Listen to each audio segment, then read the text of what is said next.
Hi guys, so this video I'm going to review with you how to do the facial features and talk about how you can either put them into this mask template if that's how you want to do it, or another way to practice or to possibly draw your superhero is to, if that's going to show up, work in that egg shape for a human head that we talked about when we practiced the other day. So I'm just going to review the facial features one at a time.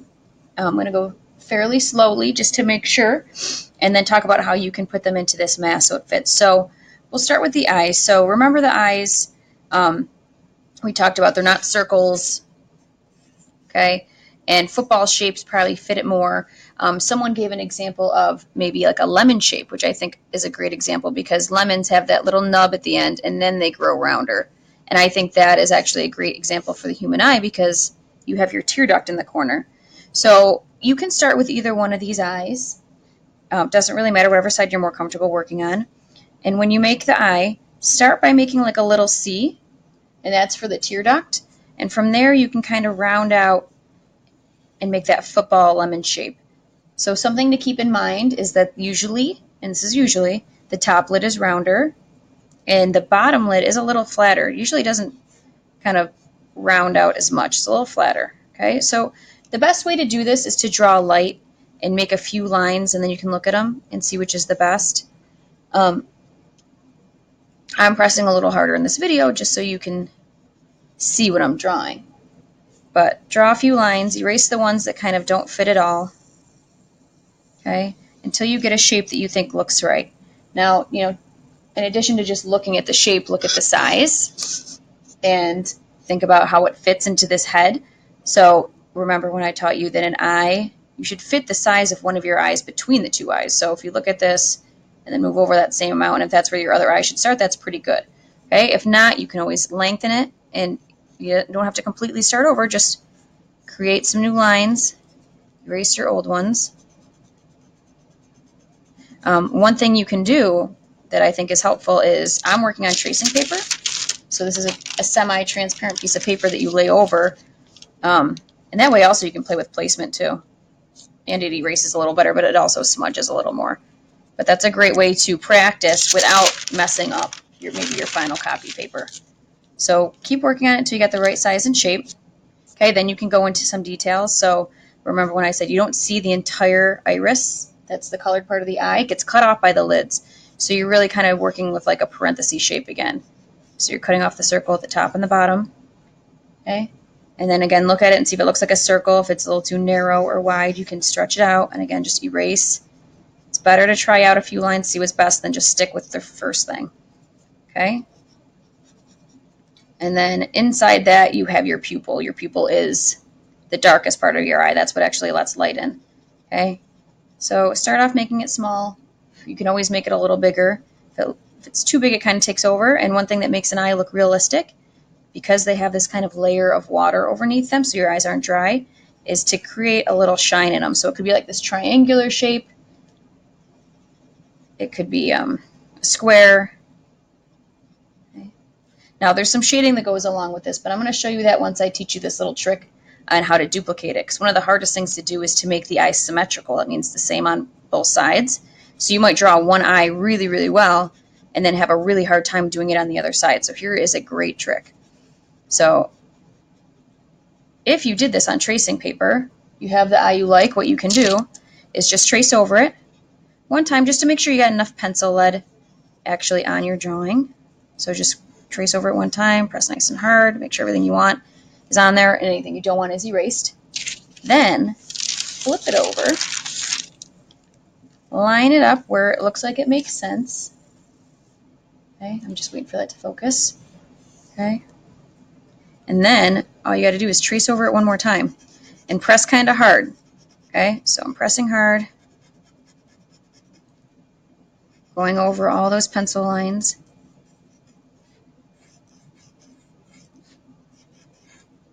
Okay, don't forget any of them. So the shine, the pupil, all of that.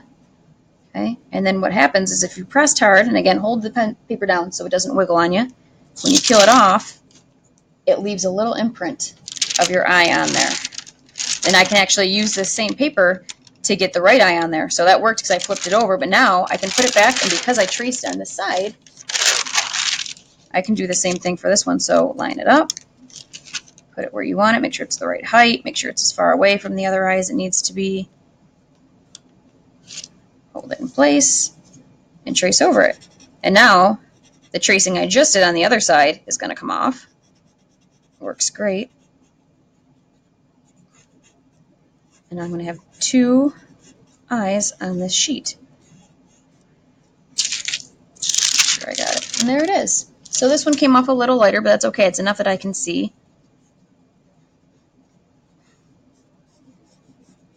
Okay. So while I'm doing this video, I'm just going to go over a little bit of shading. Now, you might want to, in real life, like when you're doing this project, shade with colored pencils to make things in color. I'm just going to stick doing it with my pencil right now, but you'll get the idea of what to do. So you go. You can see I have 2 eyes here. Okay. So you don't need to do a ton of shading on the eyes, but some things you can add just to make it a little more realistic. Okay. 1, right inside this little nub that we created here, that should be kind of almost filled in. So kind of close it in, give it a real light shade. That's for your tear duct. And if you look at a neighbor and you look at their eyes closely, you'll see that. That's the part of your eye that actually creates the tears in your eye and keeps your eye moist. Okay. The top lid usually gets shaded pretty heavy and hard because you have longer eyelashes, even boys, sometimes especially boys, on the top than on the bottom. So if you shade that darker, it kind of reflects that. Okay. And then for the actual iris of the eye, if you look at your neighbor's eyes again, you'll notice that there's kind of these striations, these lines in the eyes. So some people have a lot of them and they're really obvious. If they have lighter eyes, sometimes you see them better than darker eyes.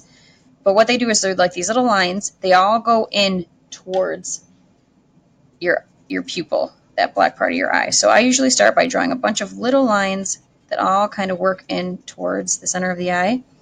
And then I do a second round where I'm pressing lighter and I'm drawing these little lines that go in towards the pupil again. Now I'm leaving that shine part on there, and I don't know if I made it big enough, so you can always erase back out to bring the shine back in there.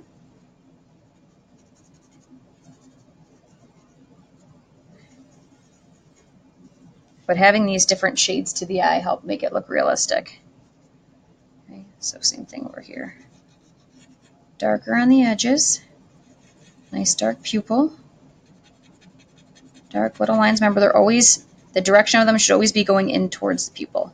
So you don't want to go like side to side or up and down unless it's at the top or the bottom. You kind of change direction so they all point in. And then longer, lighter ones that go in. So it might take a couple times before you get that shaded so it looks good. Okay. I'll lift this up so you can kind of see that a little better. Okay, it's a little messy right now, but this is just the example. Okay. Now you also could do a really, really, really, almost like whisper drawing, really, really light shading around where the whites of the eyes are, because remember your eye is actually an eyeball, so it actually has some shading around it as it curves around, and that'll make it look a little more realistic. And then like we talked about before, there's always like that eyelid crease you could add in. You don't have to go super detailed if you don't want to, but you can always play around with adding in those eyelid creases or anything else to give a little more detail. Okay, so for the nose, again, same thing. You can always practice on tracing paper first if you want. You can use the same one as you did before. If it's super distracting, you could get a new one. But remember, the nose is simpler than you guys think. So again, play around where it should go. Okay, so here's the eyes. This would be like the bridge of the nose. And then I think this is about where the nose would end, okay? So remember we talked about a couple things. Usually the nostrils line up with the corners of the eyes, so you could draw these really light lines down. That's about how wide your nose should be, okay? And then you should have little ovals for the nostrils.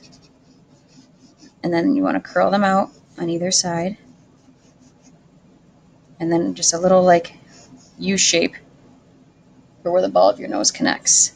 So you can go into a little more detail with shading again if you want. You can do this little, there's usually a little bit of a shadow where your nostrils kind of pinch in. You could add those if you wanted. You don't have to. But the most important thing is this kind of wavy little roller coaster shape here. Goes down, goes up, curls around. Okay, that's the most important part. Okay, like I said, the little extra shading you can play with if you like. Okay, but again, nice way to test. If you think it looks good, you can do that same trick where you flip it over, line it up, and this is actually a great way to, see how it looks lower, higher. Okay, so see what looks good, ask your neighbor, and if you think it looks good, okay, then you just trace over it. You even trace over some of that little shading if you want, if you think you put them in really good spots and you don't want to lose them. Okay, and there it is. You'll have to go over it again. Okay, now depending on what you want to do for your superhero, because you do have some choices. You have lots of different handouts that I'm giving you. There's this one, there's this one, there's even this one, and then there's a boy version of this one. You could do any one of these as your kind of final copy. Now these smaller faces might be a little harder to draw the realistic features, but that's your choice. If you're going to do these ones, you don't have a ton of room for the mouth, but you can definitely throw it in there. And then eventually what we're going to do is we're either going to cut these out or we're going to trace this whole thing onto another piece of paper when we do our ultimate final copies. But again, same thing with the lips. I'm going to show you just so you see it. Okay, so play around with what you think is the right distance down. This tracing paper is a great tool because if you're wrong, you can always move it. Now the lips usually, the corners of them line up with the middle of your eye. So if you want to draw that little like imaginary line down, that's about how far the lips should come out. If the mouth is just kind of straight face, if it's not smiling or doing any kind of motions without yelling or anything, you want to start with that little V for the top lip and then kind of curl it down to meet those lines you marked out here. I'm going to make them darker so you can see them. These are my end lines for how wide the mouth should be. Okay, looks a little silly right now, but okay. And then from there, just sort of a straight line across. Okay. And then the bottom lip is usually thicker than the top, but everyone's different, especially like boys and girls. Sometimes girls have fuller lips, but boys often do too, so that's not really a real rule. It's just girls usually like to accentuate their fuller lips. And then your bottom lip, you just kind of connect with a shallow U. It's not a super deep U. Okay? Once you have it, look at it. So you can decide if you think your lips look too wide. So I did this as a guideline, but if that looks too wide to you, you can shrink things up. They don't have to come out that far. Everyone's different. Some people have skinnier, wider, thicker, thinner lips, so you can change this around to look how you want it to look, especially with all the different facial expressions. If you're pursing your lips or tense, sometimes they look narrower because you're squeezing them together. So play around, make a few different lines to see about how wide you want those lips to be. Erase the ones you don't want to keep. Okay, you can erase those guidelines if they're distracting you now. Okay, and then once again, you can play around with how high or low they are.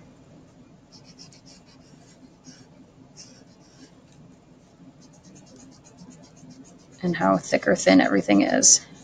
Once you have lines that you think you sort of like, doesn't matter how messy it is right now, then you can do that same trick, flip it over, again, play around, see how that's a little too tight, that's a little too low, play around with where it fits best, and trace right over it. Now, you actually don't need a pencil to trace over it. You could use anything that's hard. You can even use your finger, but using a pencil and tracing over is good because then you know you didn't miss a part. You can see where you've traced and where you haven't.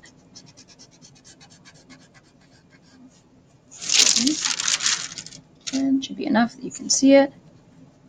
Now, with shading the lips, I'll teach you one more little trick with shading. There's not a ton of shading with the nose, especially if they're wearing a mask. A lot of the shading would be up here around the eyes.